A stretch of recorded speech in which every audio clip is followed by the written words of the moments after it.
Fine. All right, this thing on? Is this thing on? Is this thing on? Yes, it is. Nigga, you cut it on. You know it's on. All right, you just ruined the whole vibe. I'm sorry. I'm kind of tired of you saying that this thing on. Nigga, you cut it on. All right, whatever, man. I'm gonna get my fitty right. Show the gang. Did y'all win the championship? Yes, sir. Roll Tide, baby. Got these niggas a fuck about a Dodge. Niggas a COVID season. Relax. You know what? So are you gonna say that about the Lakers? Everybody, listen. I wasn't in the bubble. Are you gonna say it about the Lakers? I wasn't in the bubble. They telling me it was harder. That's what the players are saying. You said a COVID season. I don't want to hear that. Are you gonna say it about the Lakers? Listen, if the Lakers don't win, the whole team got dismantled by COVID. If the Lakers don't win again this season, yes, I'll say I'm giving them a whole window. I'm gonna put the COVID season and this season together, even though COVID's still going. I'm gonna put the bubble and the season together. So if they do it twice, then I'll give it to them. Yeah. Are you gonna say that about whoever wins this week, next week in the Super Bowl? Well, no, the NFL had a whole fucking season. What you mean? But what you saying? But I don't know. I don't know why you're trying to give a cop out. They played the best. Half of the NCAA didn't even play the same number of games. We still played the best of the best, and we played all SEC teams. And you know the SEC teams are the best teams collectively, the best division. Listen, in football. Nick Saban, the GOAT, and the Alabama Roll Tide are champions. Congratulations, Crimson Tide. Whatever, them niggas. Shout out to the dude. Didn't y'all receiver win the Heisman? Yes, sir. Devontae Smith. There you go. You know what I'm saying? Listen, we're here. We're champions again. My man got 7 of them things. Nick Saban, the mayor, the governor of Alabama. Fuck whoever the governor of Alabama is already. Nick Saban is the mayor and the governor and the senator of Alabama. Roll Tide. Roll motherfucking Tide, man. Welcome to another week of Mother Talks, baby, the safe place for keeping it player, where we keep it kosher every time, all the time. You know, it's another week. It's another COVID week. 2021 is in full force. How you doing, Terry? You got a job? You healthy? I got a job, healthy, feel good. How's your mental? My mental is great, man. I'm in the middle of season 2 of Snowfall.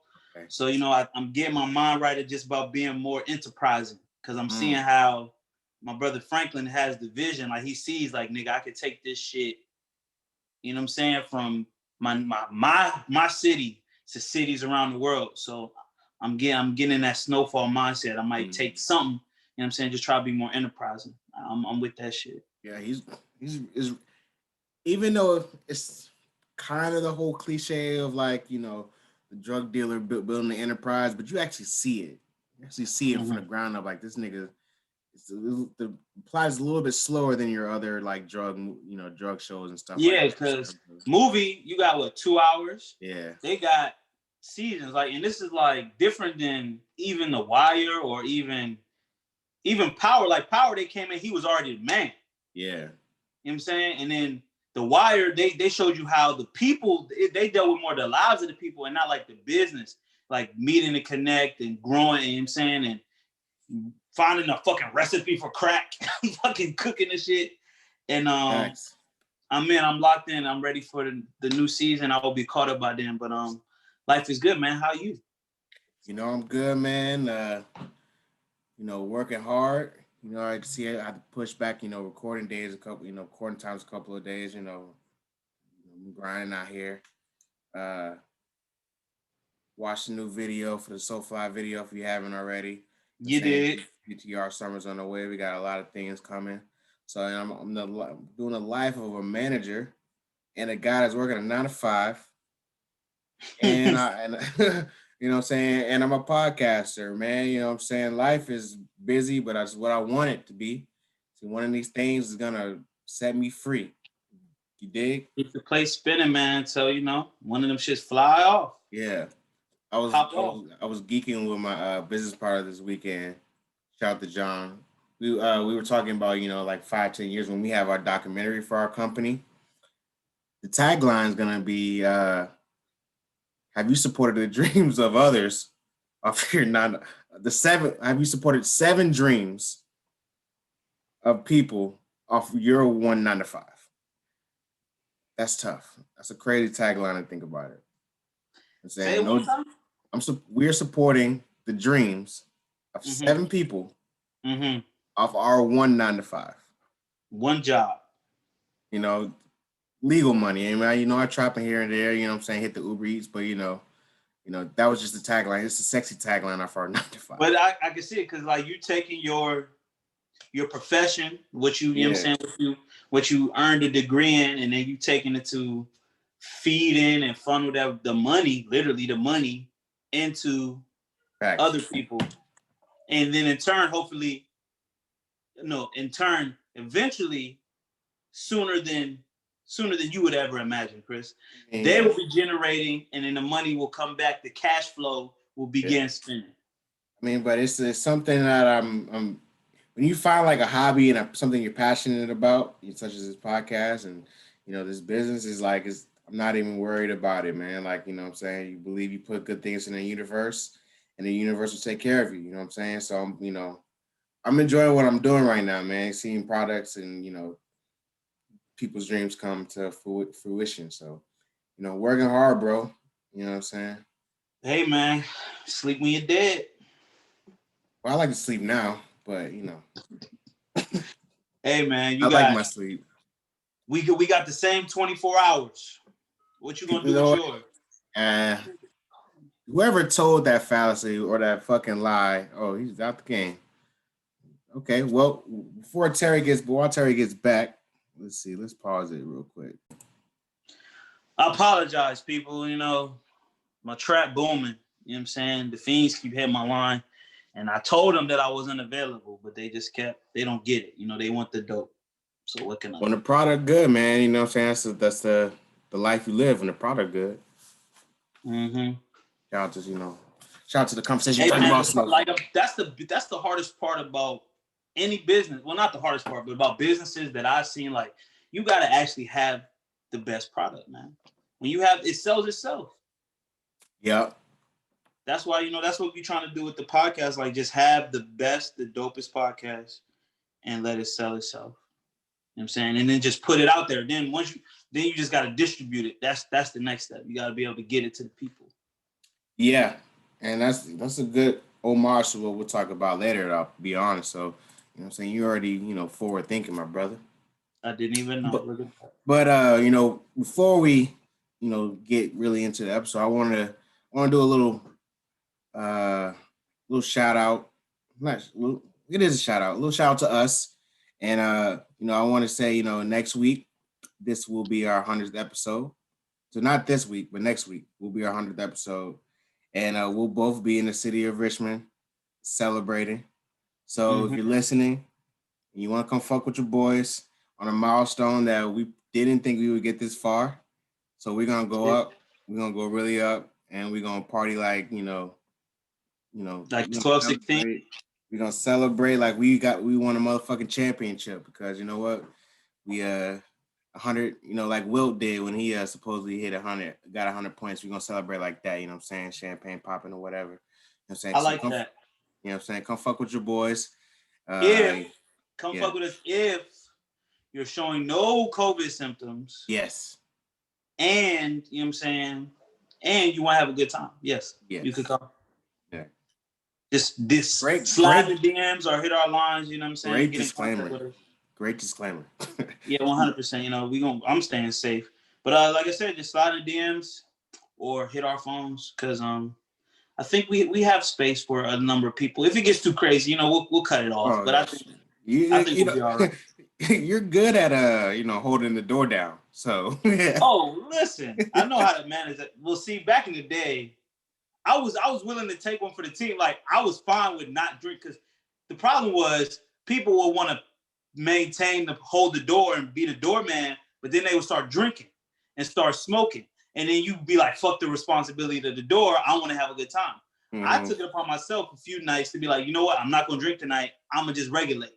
Mm-hmm. I'm gonna make sure everyone's good, secure things. If the cops come, I'll talk to them. Mm-hmm. If the neighbors complain, I'll run over and talk to them. You know what I'm saying? I'll level it off and be like, nigga, it's too packed right now. We can't let nobody else in until some people leave. You know what I'm saying? Two people out, 2 people in. I was fine with doing that. We can lean on your experience. But I will not be sober probably. So you're gonna need to help me. We'll see. But we're gonna keep it under CDC laws, you know what I'm saying? We're not gonna have no underground party, nothing like that. But come fuck with your boys, you know what I'm saying? No symptoms, wear your mask, you know, before you get there. If you do come, you know what I'm saying, be the responsible thing. Don't be out and, living life crazy and then, come to fuck up our spot, you know what I'm saying? Because I'm not trying to catch COVID. No. Energy especially I seen I got the new strain in Virginia now. I seen that shit on the news too. Somebody said, "Oh, the first case of the new strain." Shut the. It's lit. Trying to scare people. But pre-production, man. You said you had a real good Keep It Funky this week, so I want you to get right into it because people need to hear what you're going through. You know what's. Yeah, man. The internet. The internet is the gift that keep on giving. I found this post a while back, and I've been meaning to read it, but. It's an image of a woman with her hair tied up and her face in her hands, and it says, "Why most men can't handle a deep woman." That's the meme that's pictured. Then it's attached to the post. The post says, "The deeper you are, the harder it becomes for you to find someone who wants to have a relationship with you. You can't go out on a lot of dates. You can go out on a lot of dates, but at some point the relationship fails to progress any further, and that is mainly because the intensity of your depth. Not every man is strong enough to handle a deep woman. Here's why." Now, I'm gonna read it and then I'm gonna say after. So there's a few points. He makes a few points. There's a few points. Point number 1: why most men can't handle a deep woman. A deep woman asks deep questions. Ooh. A deep woman will probe further into your life and ask questions that you may not be prepared to answer, or she's just fucking nosy. Even on the first date, she will dig deeper and ask personal and philosophical questions. She will never enjoy a shallow conversation. That's one reason. Okay. That's the one reason. There's one. That's one. There's 7 reasons. Okay. Number 2, she is honest. Too honest. Often blunt.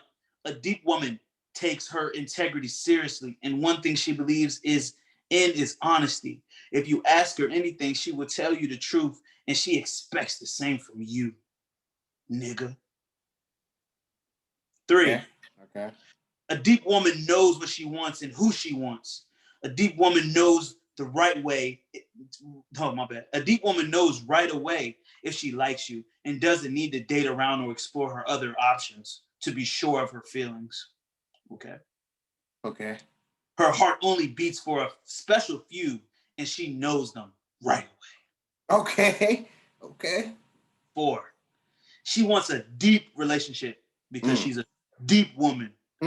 She wants long conversations that will make your ears bleed. That's not in there. Oh, I was about to say. She wants long conversations about your life. She wants to hear stories about your past. Really? I'm sorry. Some of this shit, I'll be like, what? You want to hear about my past? She wants to understand your pain. She wants to add value to your life. She wants a real relationship that goes beyond going out and having fun. Number 5, a deep woman is not afraid of intimacy. She is not afraid of getting closer and risking getting hurt in the process. She doesn't think it will entrap her freedom or make her vulnerable. Her depth and intimacy go hand in hand, and she will always cherish the beauty of intimacy in relationships. Okay. Number 6, 2 more. A deep woman sees through you. She can see who you really are and what makes you vulnerable. She is not one to hold back from pointing out what she sees in you or how well she can read you. Even though it makes you uncomfortable, she wants you to know that she understands you and that you can be yourself around her. Number 7, This kind of woman craves consistency. Ugh, she eats it like cookies. She's turned off by inconsistency or flaky behavior. She desires a strong connection and a solid bond, and she knows that consistency is the foundation of that. That is why most men can't handle a deep woman. I'm gonna infer. Okay, I'm gonna infer. I want you to react. All right, two things. One, I'm gonna infer this was written by a man. Oh, you're gonna infer that? Yeah.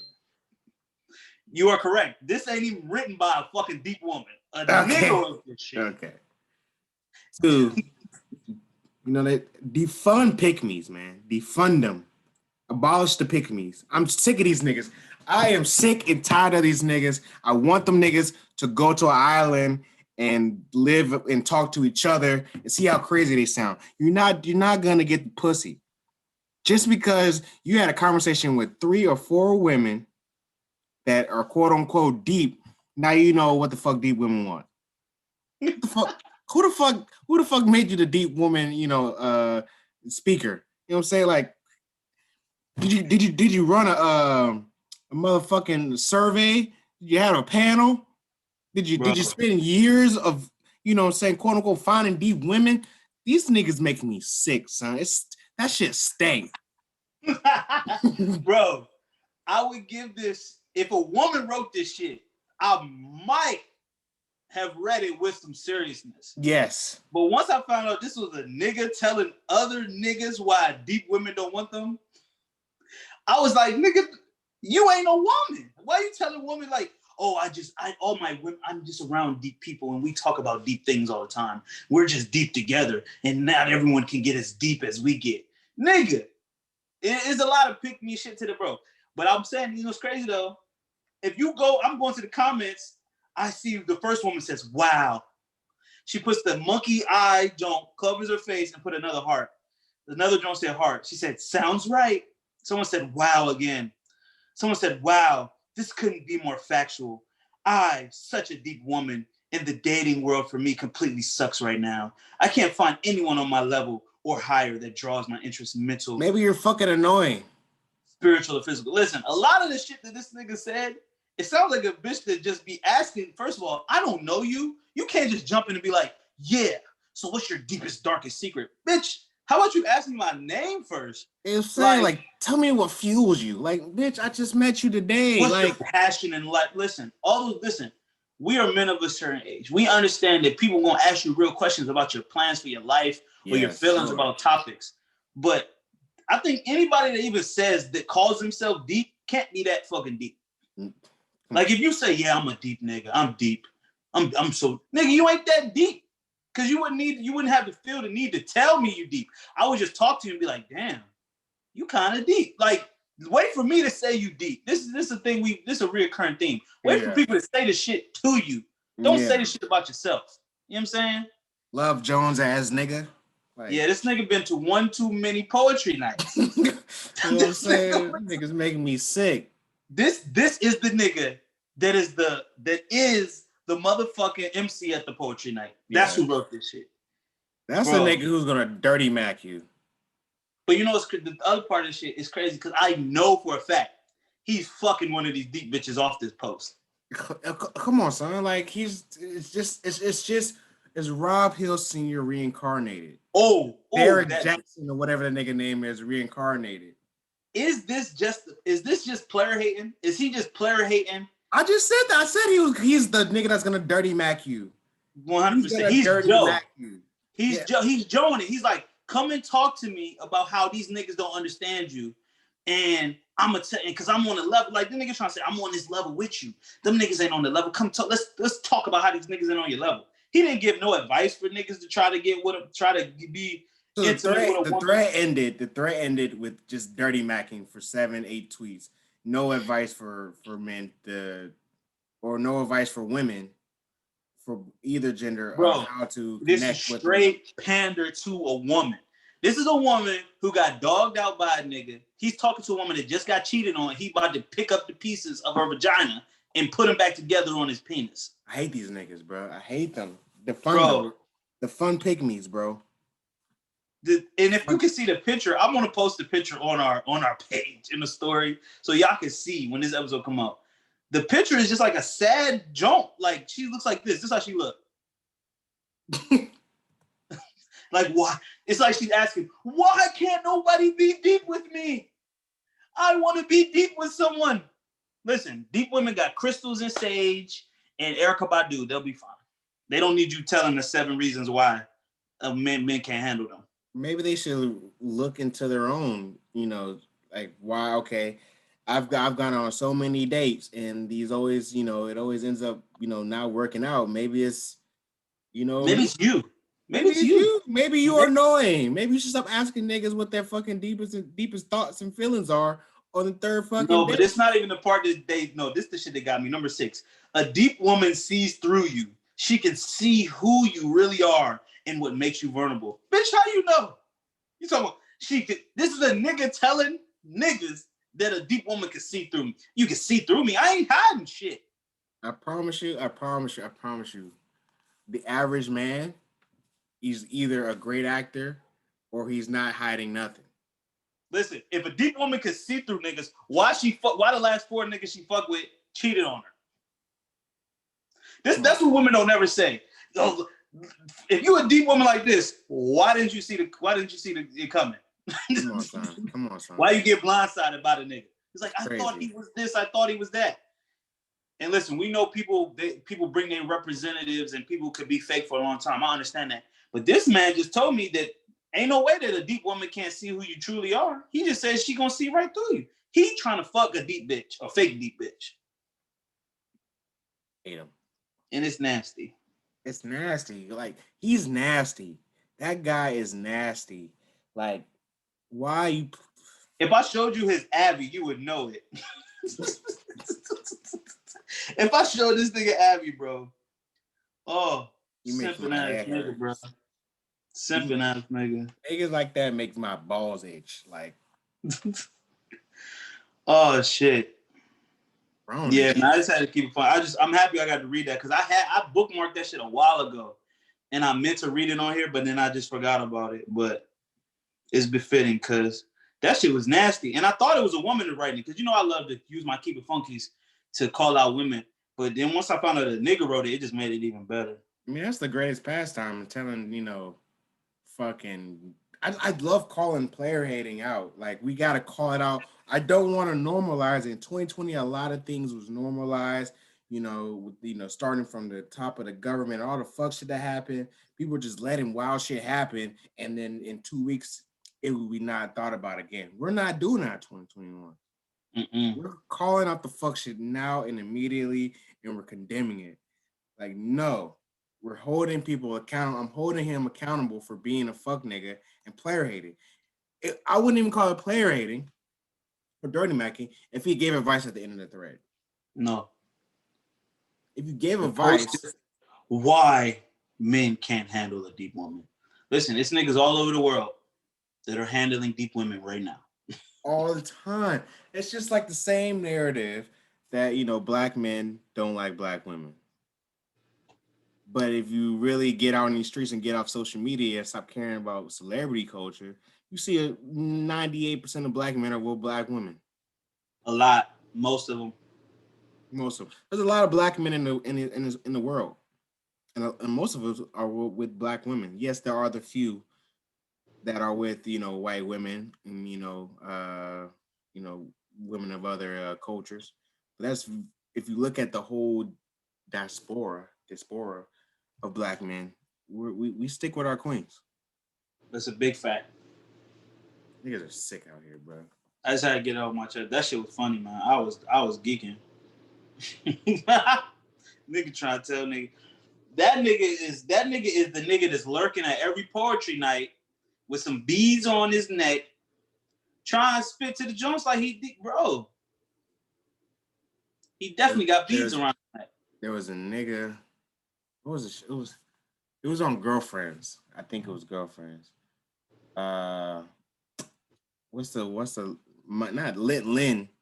Lynn was fucking with a nigga that she met at the poetry jam, and he was the same type of guy. He was deep. He I just feel your energies, you know what I'm saying? I can see we vibe on the right levels, you know what I'm saying? Blah, blah, that type of dude. He was an ain't shit nigga too. Yep. He cheated. Listen, the nigga that wrote that shit is the same nigga that he talking about. He's just a different form. He mad because a nigga in a different form than him. I don't know, man. He just found a Don't pocket. trust these sage burning niggas either, man. He just found a pocket to be ain't shit in. Instead of being worldwide in his ain't shit, he just decided I'm gonna focus on this type of demographic, and now my pool is easier to, Yeah. He said he gonna pick up a guitar, he gonna write some poetry, he gonna wear dashiki, and he gonna fuck these bitches that think they like that like that type of shit. Crystal, he gonna give a bitch a crystal on the first date. Be like, yeah, this is for cleansing your heart chakra, because I'm ready to love you. That's cool.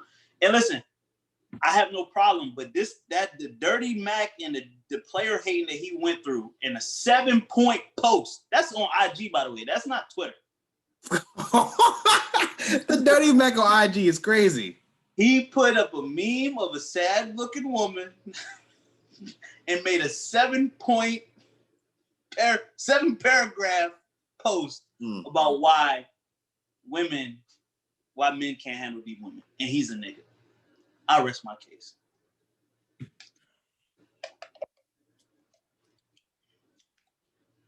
Wow. Hate on IG, that's different, bro. That's a different level. Yeah, man, he's a different type of creep. Yeah. And I can't knock that. But see, you know what I'm not gonna do? I'm not gonna knock the hustle.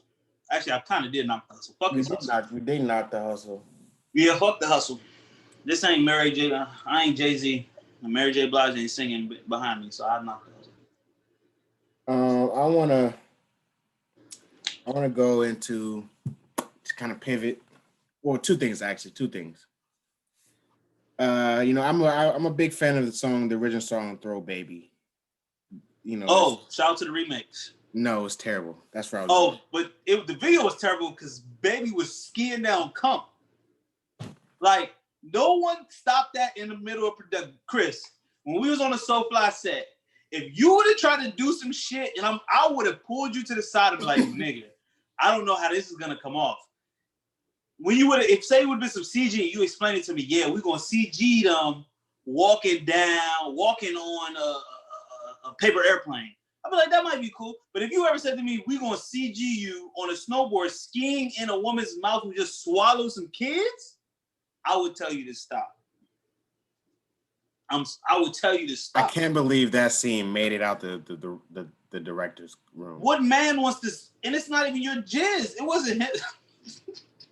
Why would you want to ski down to anybody? Like, even if it's your jizz, why would you want to ski?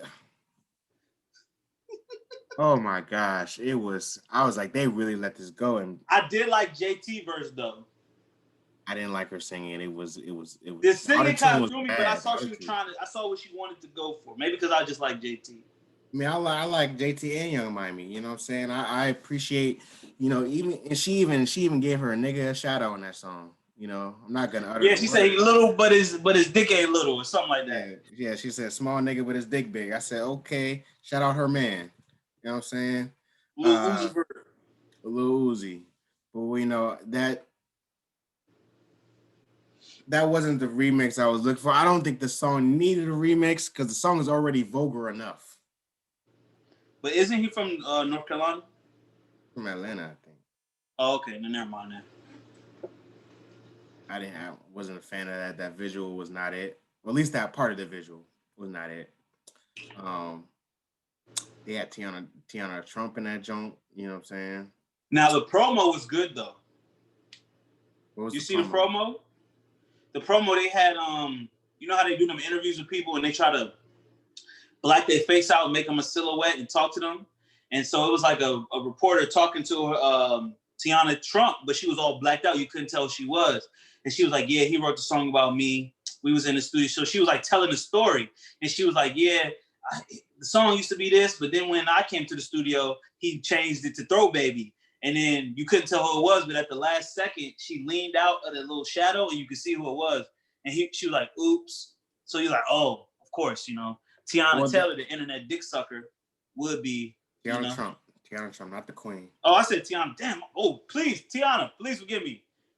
Please forgive me, Tiana. Tiana Trump. See, I don't even like saying Trump. Tiana Trump, the internet dick sucker. Yes, her. Well, I didn't see that, but that sounds pretty good promo. I love good marketing. Mm-hmm. Yeah. But the video let you down. That scene, that wasn't it, bro. The song wasn't. I didn't really bang with the song either. Like, I don't know.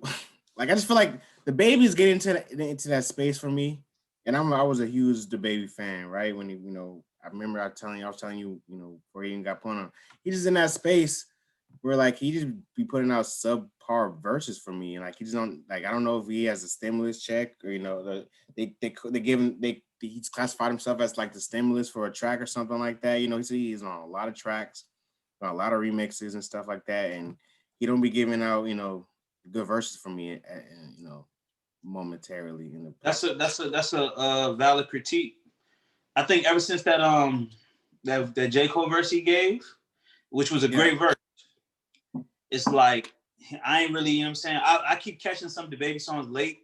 I wasn't as big as a follower as I didn't follow his music as much as you did, but that's valid, bro. If you saying his verses ain't been up to par, maybe he need to hear that. He been through a lot. And then you know what I'm saying? Yeah.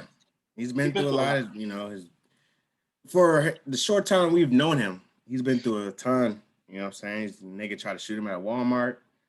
You know what I'm saying? His dad passed and then his brother passed, and that's like in 3 years. You know what I'm saying? Now he's dealing with the backlash of his baby mama and his lady is out here. Well, let's talk about that real quick. Yeah, go ahead. The song was garbage. Like, she's on Xans? She sounded like she was on Xans. I turned it on for 5 seconds. I heard it and I immediately scrolled away. I didn't hear the whole song. On purpose. I didn't hear the whole song either, but like the song was trash. Now the backlash, I'm gonna speak honestly about it. Calling herself a yellow bone, I'm not outraged over her calling herself a yellow bone. she's a light-skinned girl. She you know, and then people started coming over her ancestry, like she's not even black or some shit like that. Mm-hmm. I'm not gonna comment on none of that shit. Mm-hmm. I'm gonna comment about the song. She is not dark skin. She might be yellow. She got a little, she's a little tan, whatever she is. She calls herself Dominican. I didn't hear nothing in the song where she was putting down other people for their skin tone. So once I didn't hear that, I was like, why are people mad? Because she's calling herself a yellow bone and she thinks she's better than other people. Mm-hmm. I think that's something light-skinned girls have dealt with, especially some light-skinned girls that I talked to my whole life. They'd be like, people think there's some type of way just because they are lighter. People kind of put that on you before you even put it on yourself. I don't know if what happened in this situation. I think that kind of might be a little bit of what happened in this situation. Because a lot of people might think light-skinned girls think themselves above people just because they skin, which of course isn't true.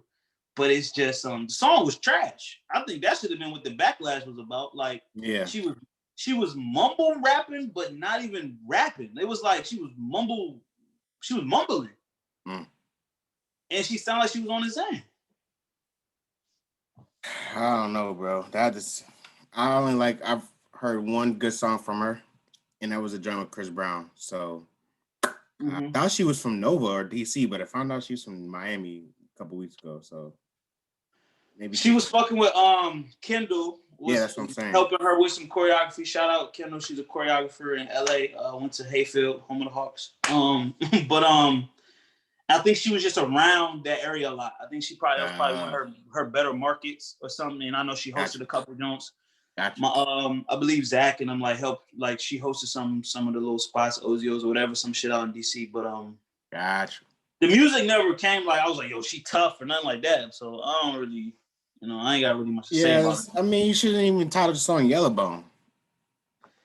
That's number one, and the song's not good. So that's number two, and that should have been the end all be all. But if people want to bring colorism into it, I know, especially with Black women and our community, colorism is a big deal. So I don't want to really touch it. Listen, I think sometimes it's best for us to stay out of it. Some things stay out of it, because I say this about artists sometimes, especially music artists.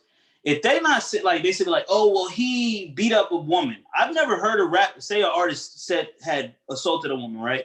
But if it's in his song, he never said, I'll punch a bitch in the face.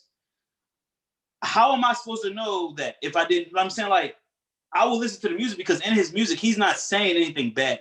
Yeah. Like, if we're talking about, you know what I'm saying, like Young Thug, if he ever said in the song, man, I punch bitches every day, I'm gonna be like, damn, I don't like that shit. In the song, I never heard her say, yeah, these dark-skinned bitches weak. I'm better than them. I didn't hear that. All I heard was her saying over and over again, he want a yellow, whatever the fuck she said, yellow bone.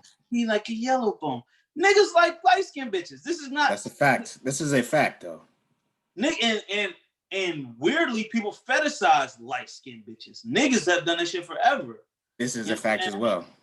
So, like, and this is all rappers, man. You can listen to Jay-Z verses talking about the bad light skin, the bad high yellow joint, the red joint. Like, we can't act like it's not a thing. So in this song, I didn't hear her say nothing disrespecting no other women. I don't got no problem with her saying or calling herself light or red or yellow. I don't have no problem with her calling herself yellow because the bitch is yellow. Not to call her a bitch because she's yellow. Yeah. Shout out to them. Now, if she said anything against any other women, then I would be like, yeah, y'all got a lot of legs to stand on. I think they just taken the whole history and taking that air that some light-skinned girls have and putting it on her. And then her apology was whack. I saw she put one out, but I didn't listen to it all. I listened to the beginning. I think I listened to the whole thing. It was like a minute. Where her PR people? Briss, can you help her? You gotta. I don't know what to do anymore for like celebrities. This is how you apologize. Even if you didn't offend nobody, this is what you do. I apologize to anyone I offended. I am sorry. I will make sure I will correct this mistake. And anyone that was offended, I apologize to them. Boom. Anyone that was offended, I apologize to them. I sincerely don't want anyone to feel bad about themselves or make them think that I feel like I'm better than anybody because of the color of my skin. I took the track down and we're going to be moving forward. I got more music coming to you. Sounds good to me. And then turn your comments off. Get off the internet for 24 hours. Yeah. She went and said, I have melanated friends. Ooh. I'm dating a chocolate dude. Ooh. And she said, I don't think my skin gives me privilege. Now, I listen. That's a trifecta. She hit the trifecta, the triangle. She hit the trifecta. But now, I'm gonna share some of my life. I got a light-skinned woman in my life, right? Yeah. Very light-skinned woman.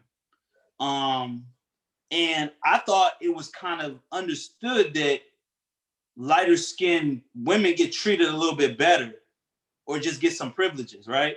Yeah. She brought to my attention that she doesn't think that is true.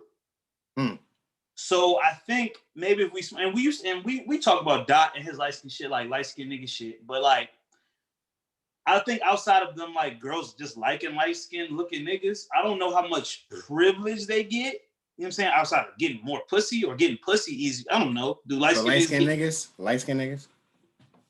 I think it all balances out at the end of the day. I don't think light skin niggas get more pussy than dark skin niggas. Oh, I don't think so.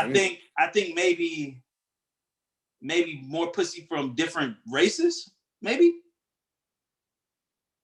I think they're more palatable for other ethnicities. Yeah, that's what I was about to say. Yeah, for maybe outside races, light skin is closer to white, so it's a little bit more acceptable instead of a dark skin, dark skin man. Yeah, so I don't know. I guess there might be a deeper conversation. Like I think the color conversation can be had in a different way than we've always had it over the years. You know what I'm saying? We've always had this conversation. I remember being young and me, my brother, my sister, we put our hands next to each other to see who was the darkest. Mm-hmm. I won. But spoiler alert. What? Spoiler alert. Spoiler alert. You know what I'm saying? I won. But it's just like I think talking to maybe some lighter skinned women, like I said, I got a light skin in my life. I didn't listening to her side and hearing how she feel. Maybe her skin it doesn't feel like a privilege to her. You know what I'm saying? Yeah. Because it's a lot of things that come with perceived privilege can come with shit. You know what I'm saying? Yeah. So I think you're hitting on another point though. I think even with and I've I'm noticing this with social media as I like kind of slide away from social media, like slowly but surely. I don't tweet as much as I used to, but like, people there's lots of division, right? And people, what you thought would social media would help in bringing people having these conversations, seems like that we're not having these conversations online. Now we might have them, in person, which I think is more beneficial to have them in person. But people don't. It seems like this colorist conversation, the colorism conversation in our community continues to come up. It continues every time somebody says something about light skin or dark skin, and especially with women. But it seems like there's never like continual conversation on the internet with light skin and dark skin people on how their experiences work. Because now there's always blaming when shit like this happens. So it's like, what's the point of social media if you're not gonna talk to somebody and not figure out what's going on and like how to learn other people's experiences and stuff like that. It's kind of crazy. It is crazy. Maybe they just need to bring it from Twitter to Clubhouse. No, they do that every other fucking day, bro. Clubhouse is exhausting. I stay off that joint too. I recently had a good Clubhouse experience though. My first one, I had a good one. Oh, that's good. You ain't been in them joints where it's like them deep niggas. They be the deep niggas conversation. Like they have that every other week on Clubhouse. And or like UK niggas versus American niggas, or like, you know what I'm saying, Africans versus African Americans. Like, this is what I want to say about. I see why you probably fed up with it. But just to close out this light skinned dark, listen, it's ugly light skinned bitches. It's ugly dark skinned bitches. It's ugly middle complected bitches. It's pretty dark skinned women. It's gorgeous dark skinned women. It's pretty middle tone women. It's pretty gorgeous middle tone women. It's pretty light skinned women. It's gorgeous light skinned women. Yeah. It ain't don't nobody got a monopoly on looking good or looking ugly. Trust me. Okay. Don't know. It ain't all one thing. No, like you like to say, black people are not a monolith. And guess what? Light skinned bitches ain't no monolith. And yellow bone bitches ain't no monolith. Be confident in yourself, baby. You know what I'm saying? That's all. That's what. Listen, it comes from within. Somebody will fuck you. Listen, bro. Listen. The ugly bitches all got kids.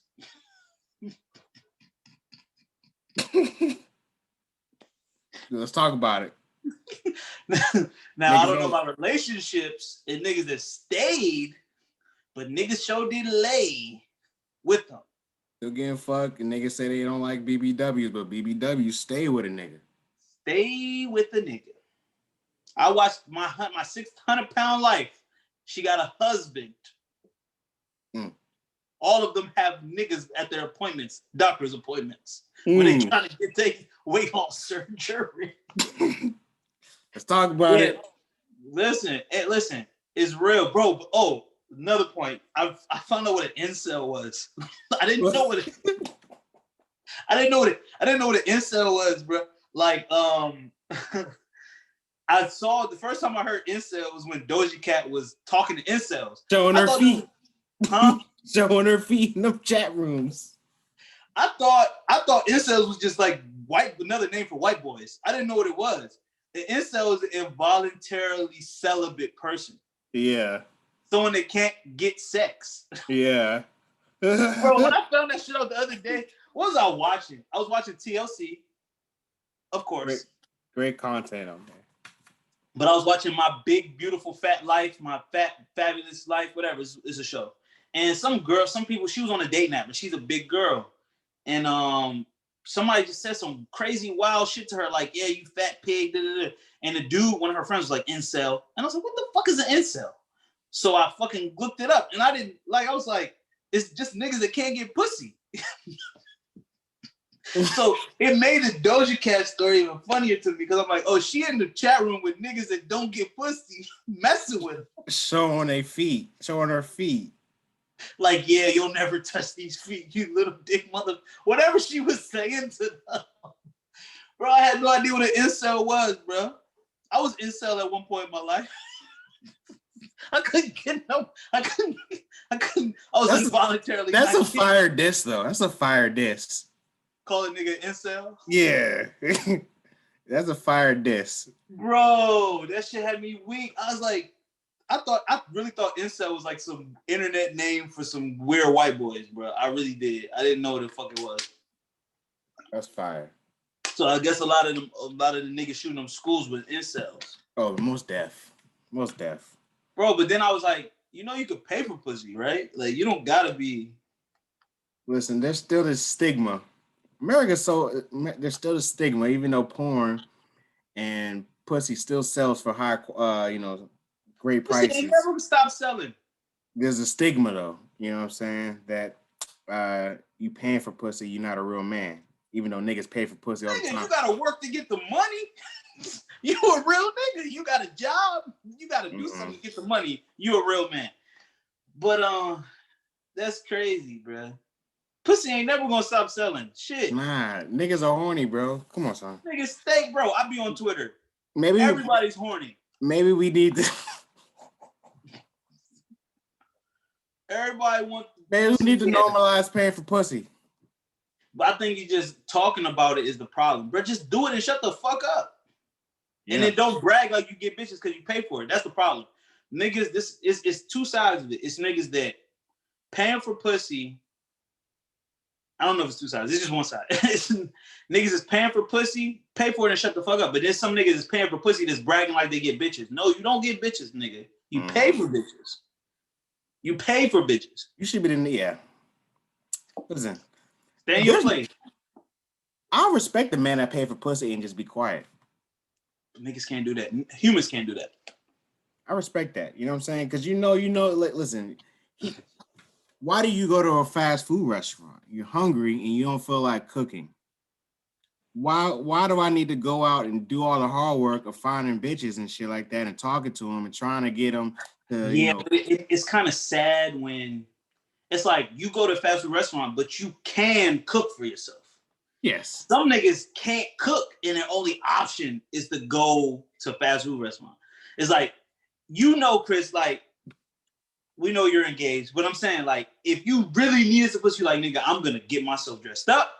I'm going to pray this cologne on. I'm going to get a haircut. And I'm going to go to a spot where there's a lot of women and not a lot of niggas. And I'm going to do what I got to do to take one of them home. You know what I'm saying? The fact that doesn't guarantee you. Nothing's a guarantee. Like, what if you're just horny for that 24 hours? Like, you got to drop that load. Who's only horny for 24 hours? Incels. I mean, that's when masturbation comes in, bro. That's when masturbation comes in, bro.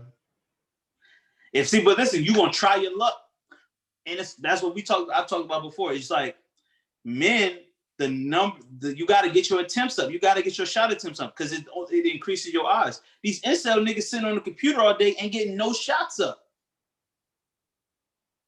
You fuck women in real life. You don't fuck women virtually. So you have to, in real life, now you can set up the meet, but then it's like you just a John, you just a trick. And like those do have a lot of negative connotations to them. Being a trick, like unless you're a millionaire, being a trick is not something you want to be. Or you could be a businessman and just supporting someone's child, supporting someone's That's what rich people say. That you gotta be rich to say that. You gotta be rich to normalize it. You're supporting small business. You gotta be rich. So you support niggas paying for OnlyFans? Yes. Because they decided to do with their fucking money. They're putting food on somebody's table. I'm not against it. I'm not against it. Listen, if you don't want to buy OnlyFans, you don't have to. Now, I've never bought anybody's OnlyFans, but I'm not going to shame another man for supporting a woman who has a product that they want. It's the American economy. Eric, I have another thing. Why is every bitch in the top 1%? They be capping. Bitch, I seen a bitch, and then every bitch, I'm in the top 0.04%. Where the bitch that's in the top 50? Like, yeah, I need to see the rate for the 98% joint. Where the bitch that's in the bottom? The bitch that didn't make no money. You know what I'm saying? Every bitch making money. Every bitch not making money on OnlyFans, okay? It's a myth. Yes, a lot are, because it's a lot of horny niggas with $15. But what's $15 for a nut? What's $15 for a nut? You're right. You're right. You're right. You're right. Now where I'm questioning is when they do that subscription for like a whole year. They dropped the 150 for the full year. I'm like, damn, for the full Bro, year? I've always been tight with my money. Like, you know, when you first learn about porn sites, they be like, you can subscribe for the membership like 1 month. I never wanted to give my debit card to that shit. I'm like, Nah. I'm gonna watch the free clip. I'm gonna watch, you know what I'm saying? I'm from the age where niggas used to put Pornhub passwords on the internet. I'm from that. I never got a good one, but I knew about it. I'm from that generation. You know what I'm saying? You get a good one. I don't know how they were stealing it. That's some legal shit. Nigga, I'm from the LimeWire days where you download the whole porn DVD. You feel me? Slow down your computer for 3 days. Nigga, I crashed. That shit crashed. We didn't know, the family didn't know why it crashed because I downloaded a whole torrent of Carmen Hayes. I just be like 6 gigabytes. Shit take 3 days to fucking download. But listen, and this, don't you hate when it should have been downloaded for like a day, then that bitch just stop. Yep. You be like, bruh. But then when you hit that lick and you get that good 2-hour DVD, you lit. You got 5 different bitches on that joint. You like, ooh, it's Beauty Dior, yeah, it's Cherokee, it's Sky Black, and I got Carmen Hayes. Fuck with me. Definitely, I definitely down like Booty Talk 47 or something like that off that joint. Can we have a porn talk real quick? Sure. Who was your favorite? I know you have now in the modern because we was talking about Tiana Trump. She's like the dick sucker of this generation. Yeah. But like back in the day when you was a young bull, who was the bitch that you sucked the best dick in your opinion? That like had that. I was a big Roxy Reynolds fan. She had the throat. I was a Throw big Baby. See, look, Throw Baby. We're gonna tie it all together. Yeah. OG Throw Baby. Oh shit. I was a big Jada Fire fan. Jada Fire was. Ooh. I hated her titties though because she had fake titties. Yeah, she wasn't the best looking, but you know she did a lot of she worked hard. You know what I'm saying? Worked hard. I loved Roxy too. Roxy was up there. Roxy was you know what fucked me up? My goat.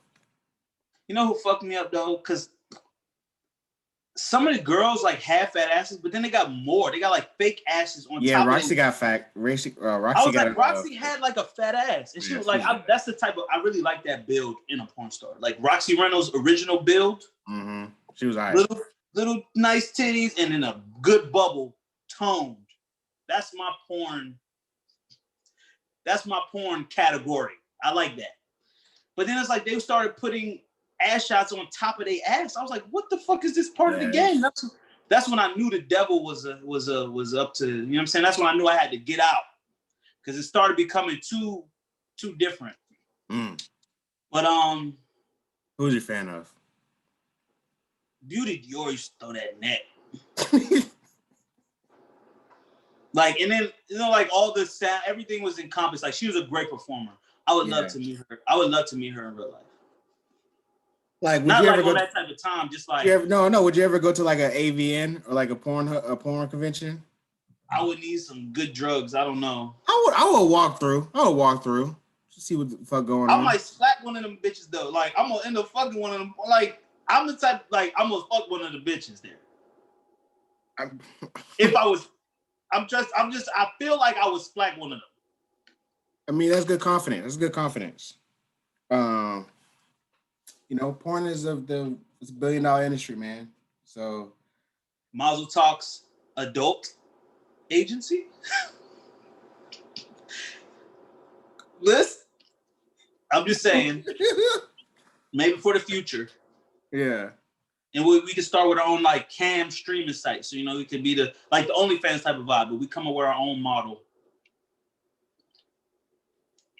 Do what Master P said. And he said Clubhouse got a $1 billion valuation. We make another social media platform, you know, popping, but our own. Hell yeah. Shout out to Master P, man. He is continue to, we talked about product earlier. Master P has always been, anytime I talk to him, anytime I watch his videos and I follow him on Instagram for a minute, he always talking about product. get you a product.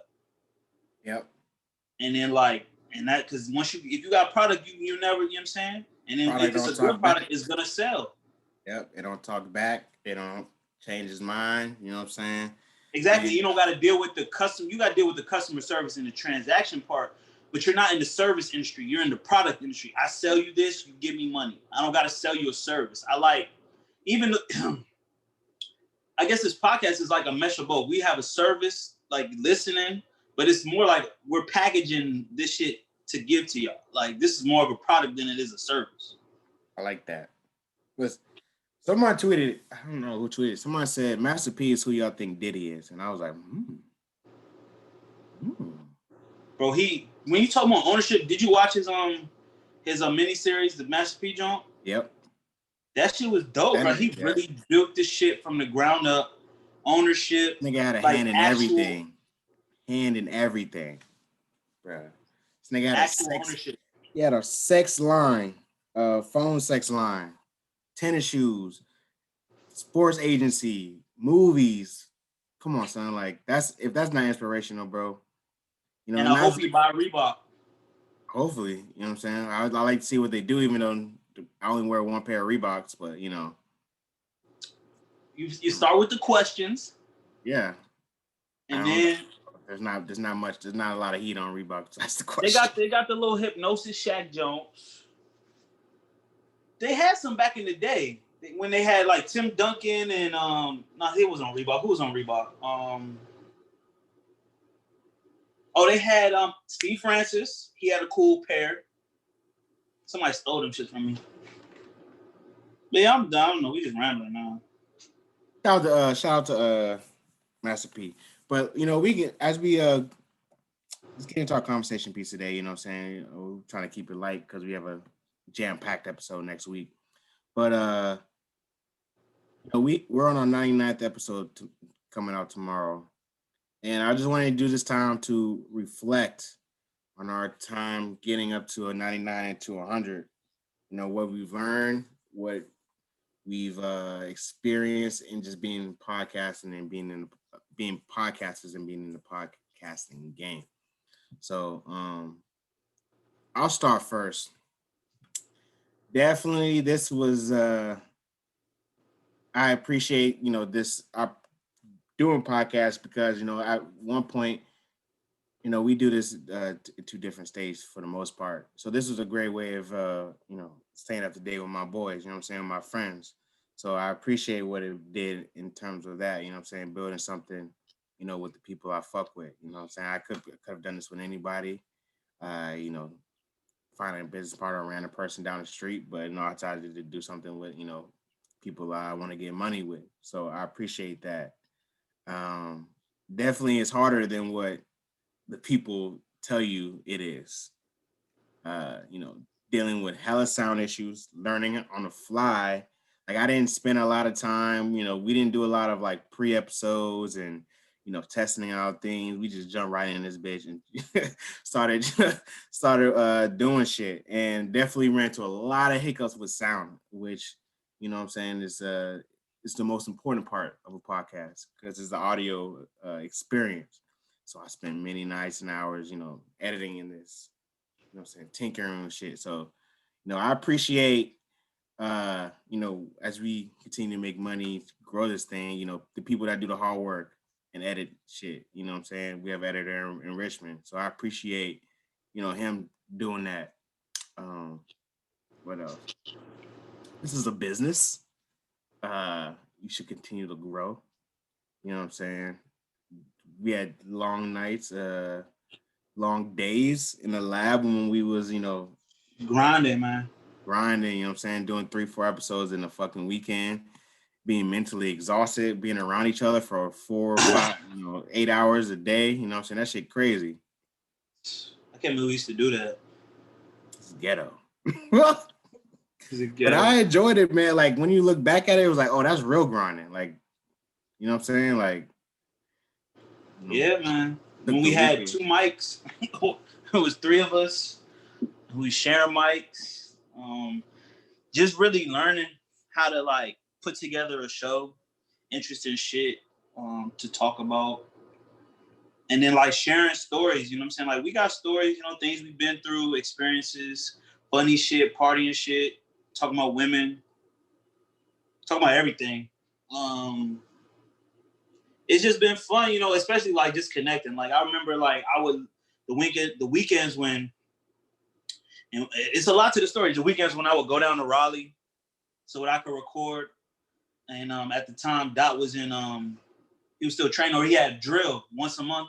Yeah. And it was close to like an hour or so away from Raleigh, and niggas would have to like get down to Raleigh and then do it that way just so we could be consistent, and then pulling up and recording in that nigga hotel room. Facts. And then you know, Hennessy being the drink of choice, you know what I'm saying? Niggas gotta have a Henny just so we can talk a little reckless, talk more reckless, buying lights, shit we never really got to use. Because then COVID happened, you know, stopped traveling, you know, and then shit going on pause, but then actually using the Zoom shit to come back was dope. Being able to give y'all more visuals. You know, we was trying to get visuals for a long time. It just never quite worked out the way we wanted it to, you know, and now we found a way to do it through Zoom. And then now we got producers some way to just make, because we want this shit to be professional. Like this shit, like we spent a lot of time. I was researching the fucking Fed because I was like trying to introduce this motherfucking educational shit back, because Dot isn't a part of it as much no more. I was like, I still want that to be a part of it because like niggas is smart niggas, you know what I'm saying? So we don't just we love talking about women and the shit that's going on, but like niggas is really trying to get to this money and understanding some real shit about life, like how the system works, so niggas could finesse and work our way through, so niggas can really have the bag. Nigga, I need a Porsche. I need yacht vacations. You know what I'm saying? Like, and I'm not mad. I'm not scared to say that shit. Like, niggas need that type of shit. Niggas need to stop working this 9-to-5 shit, clocking in for somebody else's company. Nigga, we building this shit, so we got our own shit. It's paying us, nigga. You know, so it's been a road that we still on, nigga, like 4 years, 3-4 years, 100 fucking episodes. Like that shit that's like a motherfucking a fucking sitcom. Facts, bro. Like not many people get to 50 episodes. To get to 100, man.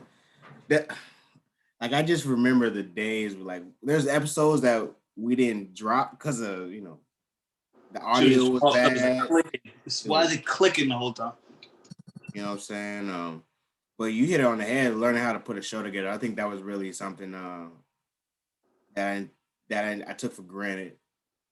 That, you know, you see the final production, you know, of your favorite podcasts and things like that. So, you know, as we are podcasting, at least me personally, when I hear a good show and a good production on a podcast, it's a lot. It's something I appreciate more. Like, you know, when people have good chemistry, or like, you know, they're using sound effects, or, you know, if you watch it on the video version and, you know, they're zooming in on our faces or something like that. You know what I'm saying? Like, just a good production is something that, at least in podcasting, there's only a few people that I've noticed that really do it right, or, you know, put the effort in. You know, of course they've got years and a little bit more money to put into that, but, you know, I appreciate that. I think we've taken the steps, especially the last couple of months, and trying to take that to the next level and becoming, you know, more than just an audio experience. Yeah. Definitely. But then, like, I think about too, like, niggas was really late. Like, podcasts, like, not the bubble, because, like, the shit is a bubble. Like, think of the podcast like a bubble. Like, everybody got a podcast, everybody doing it. And I was not like I was opposed to doing it, but I just knew that, like, we wasn't on the cutting edge of, like, doing a podcast. Yeah. And, like, podcasts, but now I remember Juan Epstein with Rosenberg and Cypher Sounds. And I was like, getting that shit on my iTunes, like not knowing what the fuck a podcast was. And then through my job that I work now, when I got that job, I was like, you can't listen to music all day long. Like I can't listen to 8 hours straight of music. And like I mostly work by myself. So it's like, nigga, what's gonna fill in them gaps? Like, oh shit, I got 2 hours of a fucking whole thing I can listen to. That's killing part of the day. Mm-hmm. Then I break in and go back into some music, and then I got another 40-minute jump, then I got another hour and a half jump. Like that really broke up the day and made me working bearable. You know what I'm saying? Just something to listen to. And then I could go different places. Like I'll listen to Malcolm Gladwell shit, or I'll listen to a fucking small town murder joint, like a white person joint, like some shit that's totally different, something I don't know nothing about. Learn some shit. And then shit talking one. Listen to Joe Budden or listen to Brilliant Idiots. You know what I'm saying? Or try to listen to Horrible Decisions. or what's Angela Yee joint? Lip Service. Lip Service. You know what I'm saying? Like you kind of realize stuff about yourself and like the things that you like to know about. And then like hopefully we become a part of that shit. Like, yo, Tuesdays, Miles Talk gonna drop. I'm gonna give them an hour and a half of my work day. Especially during the work day, I feel like it just fit. Like, especially if you work behind a computer or at a desk, you can just put that shit in and stop it whenever you want, pick it back up whenever you want. You know what I'm saying? Just some shit like that. Yeah. I appreciate people that, you know, have been giving us feedback and follow and listen, man. I think that's the little thing that's like you said, man, like the fact that someone wants to listen to us for an hour and a half, you know what I'm saying, talk about shit you probably can talk, you've heard 3 different other ways. You know what I'm saying? I think we do it a little bit different, but I appreciate that, man. I think we come with some little, I think our podcast is different. You know what I'm saying? We're different individuals. I think we've solidified ourselves in a different space in terms of, I know we talk about culture and things like that, but we don't like spend a lot of time on just celebrity gossip all the time. You know what I'm saying? We talk about what we want to talk about. We have our own spin. You know what I'm saying? So I definitely took for granted how difficult it is to come up with original content week after week. Didn't think that was as hard as like I say, you see the finished product. But I spend, hours or just throughout the day writing notes and shit down, thinking up of different and innovative conversation topics instead of just, talking about, celebrity topics and what's happening through the week. So that was a difficult part for me, you know what I'm saying, when we started this. But, we've had some great conversations based off them wild thoughts I've had. You know what I'm saying? Yeah, man, good shit. Yeah, man, I've had a good time. And, like, this has helped me because, like, to keep trying to be funny. Because, like, I don't know if you guys know, but I try to tell jokes. I try to write jokes and perform on stage is what I really want to do. But it's like, especially during the times where I can't do that or, like, I'm not in the mood or I'm not in the mode to do that type of stuff. Just coming on here and trying to be funny and make, you know what I'm saying, and just make y'all laugh. It helps me stay in the pocket of like, all right, I know what one of my purposes is. Like, nigga, you can make people laugh, be funny, and saying just keep practicing and shit. Cause like I still write, and that's what I do. I'll take some shit that I write and I'll bring it here and try to say it. And I might keep it funky, or I'll take some, you know what I'm saying. And I like that has helped me. It's become a bigger part, and hopefully as, you know what I'm saying, the world open up more, it'll just become a part of, you know what I'm saying, the funny shit I'm trying to do. Yeah, man. If I didn't have a podcast, nigga would be like, I don't know how I would get a lot of this shit out. You know what I'm saying? Like, cause your Twitter probably. I feel like I don't have to go crazy. Like I'm saying, I said before, I feel like I don't gotta go crazy on Twitter or nowhere else because I'm like, I do this shit every week. You know, every week I get to talk crazy or say whatever. You know? Yeah, bro. I like that we've connected with a lot of creatives too. To be honest. Yeah. This journey, different just people we probably wouldn't have talked to before. We probably wouldn't have even crossed paths before, but this little podcast and connected us with people that we didn't think about before. So that's dope too. Yeah, man. But I still like that it's still a baby and it's growing and like things are gonna get sharper and click better, and then just be able to get it out better. You know what I'm saying? Better, like, because everybody likes looking at good shit, crisp shit, nice looking shit, good sounding shit, Like we were just talking about the product before, like when the product is good, like when we come with the clips, the right sound bites and the right messaging, the right images, the right everything, the graphics, and everything come together, it's just gonna be like, shit that y'all really gonna like. And you know, it's all the pieces, just about putting them together and then packaging it and then getting it just like a little assembly line. Not like we becoming like what's the word? The fucking word. Assembly line type shit, like we just put this shit together and sending it out, but just like making it, you know, branding this shit, making it right. Yeah. Man, I'm excited for 101 and going forward, bro. Like, you know, you got the merch coming out. The people listening, put a fire on Terry's feet so he can get this shit out.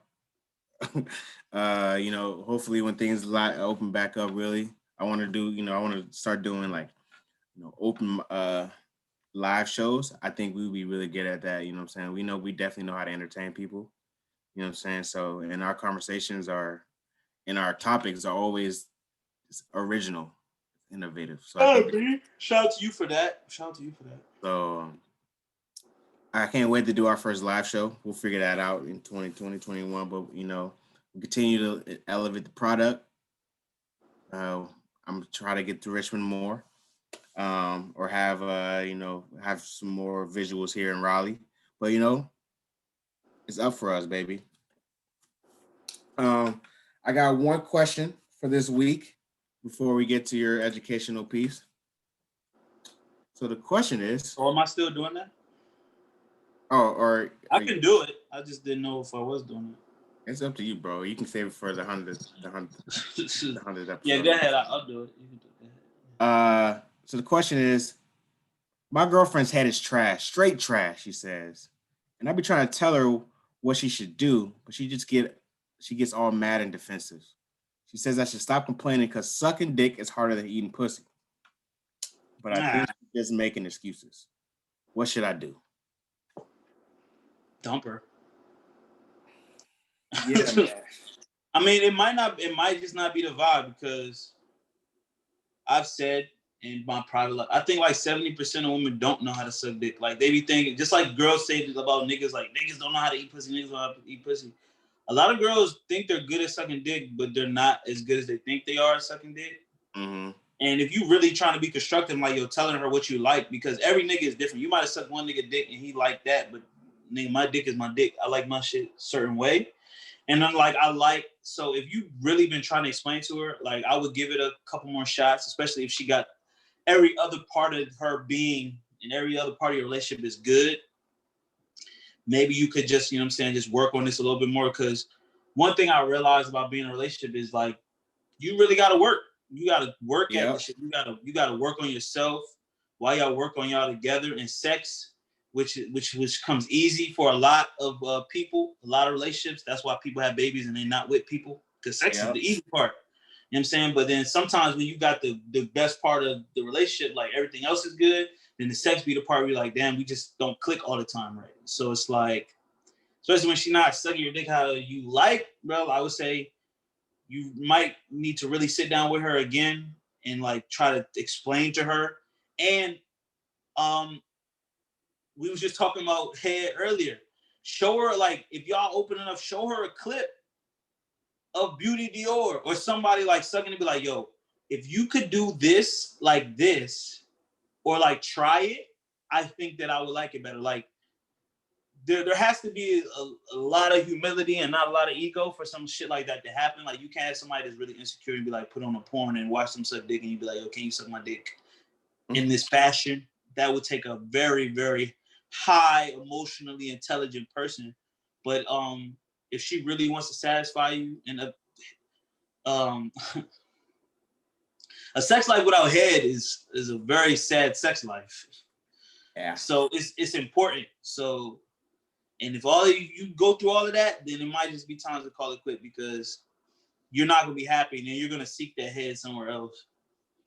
Yeah, man, I was gonna definitely, you get on the head with the porn. I was gonna say put some porn on. Question is that we didn't think about, does she really like you? Huh?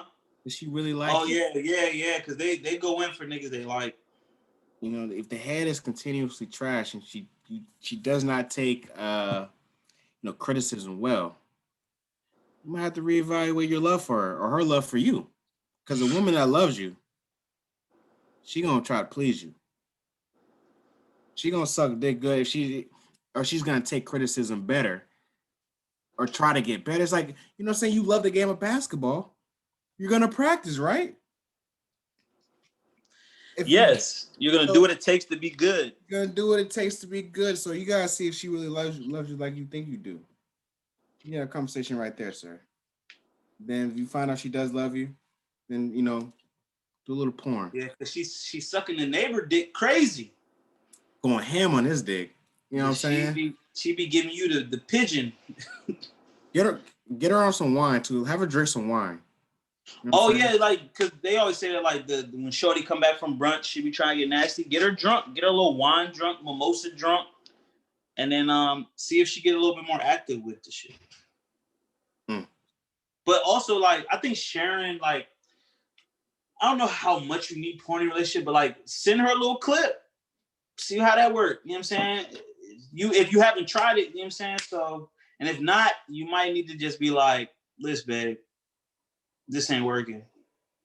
Yeah. Sorry to that, man.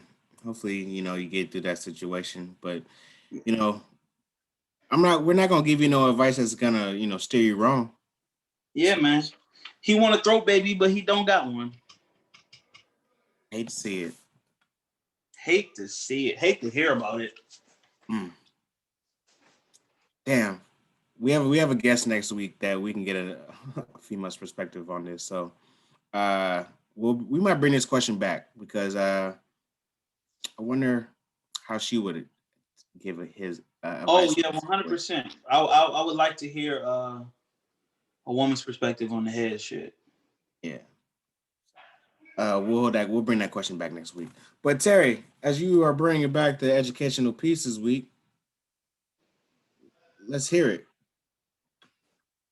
All right. So, we're going through the COVID-19 has made us more aware politically and especially economically. We got the stimulus package stuff coming through or supposed to have come through. We got one stimulus, a second stimulus. And just thinking about money in times like this, I want to share with y'all some information about the Federal Reserve System and the Fed, which is they set like they set the interest rates for the banks to get when they give out loans to people, and they also help manage the U.S. economy.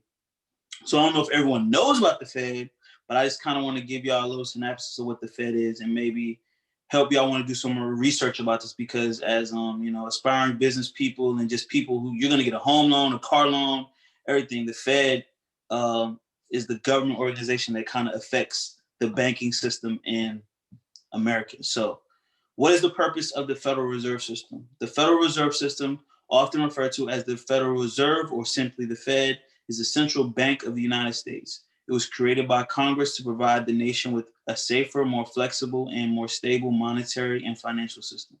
The Federal Reserve was created on December 23rd, 1913, when President Woodrow Wilson, who was a racist, signed the Federal Reserve Act into law. Today, the Federal Reserve responsibilities fall into four general areas. Conducting the nation's monetary policy by influencing money and credit conditions in the economy in pursuit of full employment and stable prices. So they're trying to make sure that like the economy keeps flowing, that people have jobs, and that prices don't and prices stay stable. So that like a roll of toilet paper isn't $200, or you know what I'm saying, like so things kind of are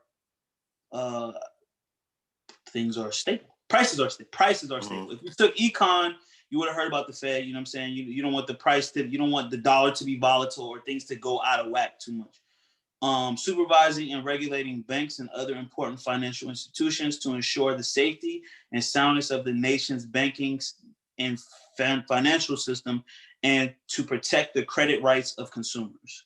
Now, we know that the banks kind of take advantage of people a lot, and the Fed is supposed to help regulate that. They're supposed to. Maintaining the stability of the financial system and containing systemic risk that may arise in financial markets, providing certain financial services to the U.S. government, financial institutions, and foreign official institutions, and playing a major role in operating and overseeing the nation's payments systems.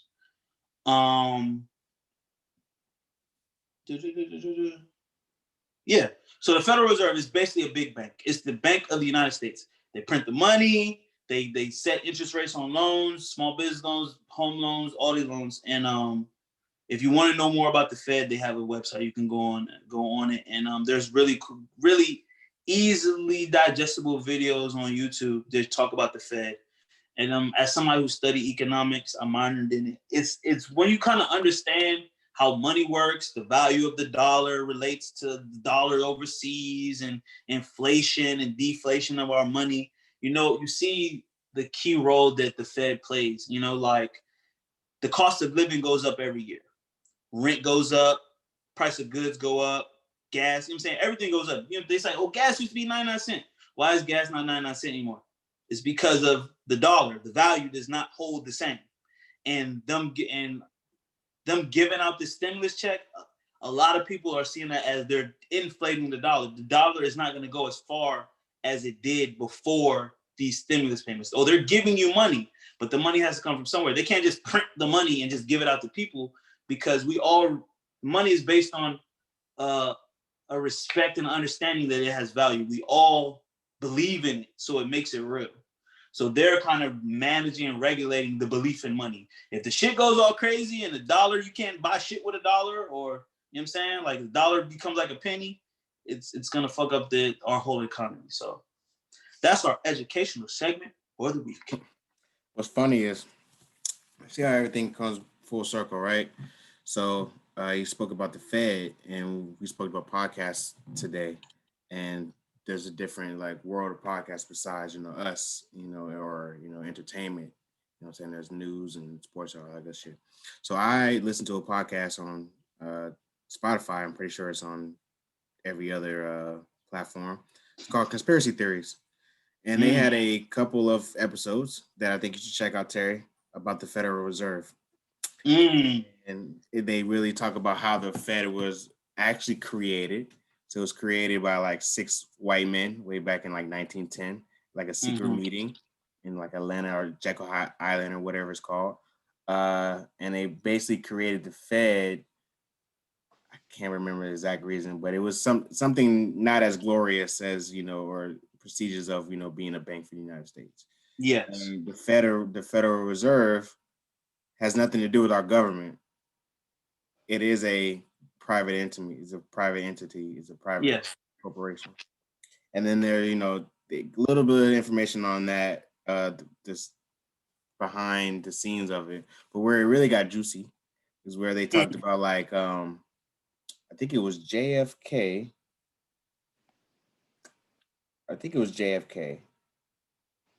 If I'm mistaken, can't remember exactly. It was one of these presidents was trying to like abolish the Federal Reserve, and basically it has something to do with the gold index. He wanted to invest more in gold or get rid of gold or something like that. And the Federal Reserve wanted to do something in terms of keeping the dollar strong.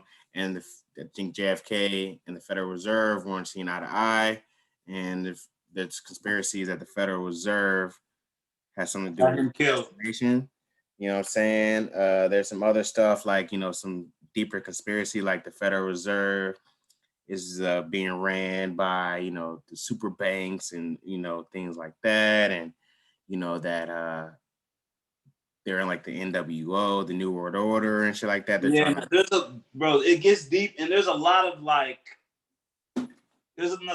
besides there being a lot of conspiracy theories, but there's a lot of ways to look at it. Like, money is not real. It's not backed by anything real. Right. There used to be a point in time where every dollar was backed by a certain amount of gold. We went off the gold standard. So now it's just backed. It's basically, it's not real, but we all have come together and we all believe it's real.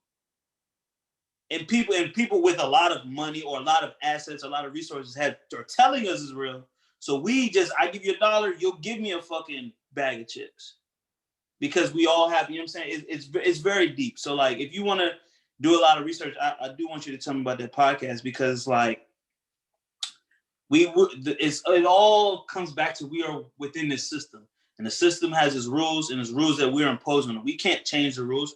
We can't oppose the rules. Yeah. You know what I'm saying? And the people that make those decisions might be a small group of 6 families that went to a motherfucking island and decided, you know what, to control the world better or control the United States better, we're gonna come up with this system, and we're gonna make $1 this, and we're gonna make $100 this, and we're gonna control the price of goods, and we're gonna, because that's what the Fed basically does. They're controlling the prices of goods and services within the country. They're trying to manage it to where it doesn't get out of control, to where, you know what I'm saying. So I'm telling you, it's very interesting. Besides all the math that's involved in economics, the economic theories are kind of the best part about economics and shit. Yeah. But it's like, once you grasp those ideas, you see how them shits could be manipulated. You know what I'm saying? Where you can see how people are fucking leaders. Yes.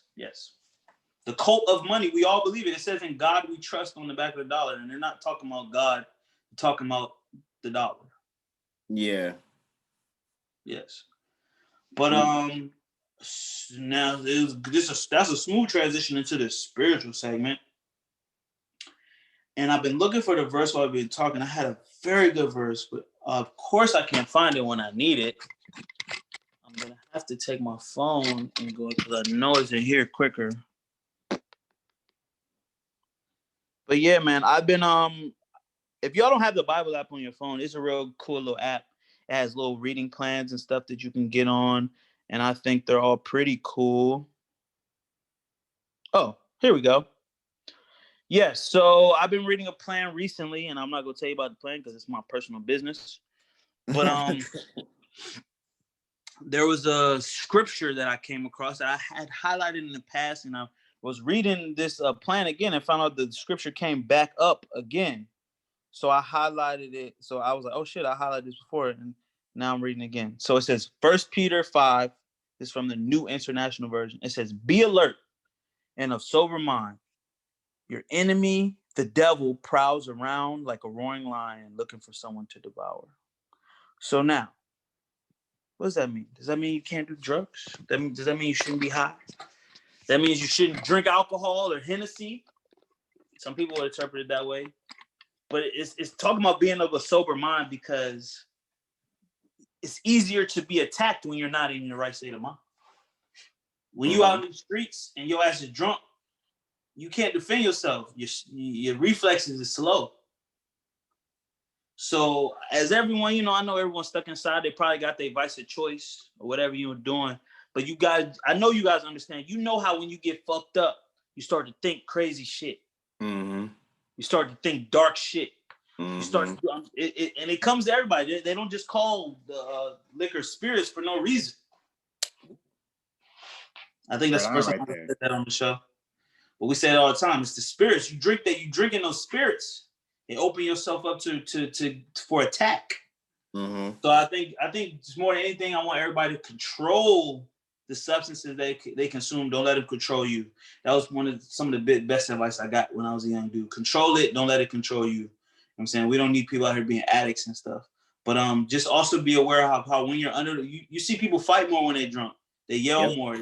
They get into disagreements. You know what I'm saying? They make bad decisions. You know what I'm saying? That's because it's easier to be influenced when you're under the influence. That's why they call it under the influence of drugs. So now you got a little Bible verse to attach to it. So if you are a Christian, it's in the good book, 1 Peter 5, verse 14. Is that it?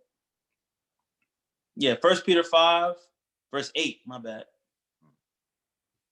Yeah. Thank you, Terry. The small business of the week. I don't even know if it's a small business. I just want to shout out to the good man, my man Moochie, aka Big Fish, aka 1942 Mooch. Yes, sir. This good brother is out here doing the Lord's work in the streets of Richmond, man. I see him putting up, pop-up shops and, bringing the community together, bringing vendors and people getting money together in the city of Richmond. He's a big Lakers fan, but, I just wanted to shout him out for, doing a lot of the things niggas on Twitter be talking about, and really putting the feet on the ground and helping to build a community and, building the economic, power in this community. A lot of people, 2020 created their own small businesses, and, 2020 and the pandemic really stopped that in terms of, getting out on the ground and, doing hand to hands or, just, it had people have to recreate and, do different things differently to make money. But, what I'm saying is, a lot of people there was a lot of small businesses that were created in 2020, and he's doing the good work of, I've seen a couple of them. I think a couple pop-up shops he's done in the past year or so, bringing vendors and, customers together. So, for the exchange of goods and stuff like that. So I appreciate that. I see what he's doing, man. He's super positive, man, he's always telling, I don't never see him talking down on no black man and no black person. So I just want to say I see you, brother, man. Keep up the good work, and I want to see you win. I want to see whatever your plans are, that you succeed and we get this money, and you put the money back into the community that you love. So shout out to the brother. Yes, sir. All right. Well, I want to say thank you guys for riding with us on this journey. Episode 100 will be a new one. It will be a super fun one. Again, next Saturday, we'll both be in the city. We'll be celebrating our 100. Terry on the post, what I'm saying? Let them know. Be there, be square. Yeah, man. Like I said, hit us up. We'll let you know. We'll be we'll be posting throughout the day. But when the time comes for us to get together, we'll give the people the location, and we're gonna have a good time. Yes, sir. You know what I'm saying? And we're gonna enjoy 100 episodes. You know what I'm saying? Celebrate. Yep. And remember, on the path to playerdom, there are 3 rules to success. Stay true to yourself, stay true to the code, and wear a mask, man. We'll see you next week. For real. Peace.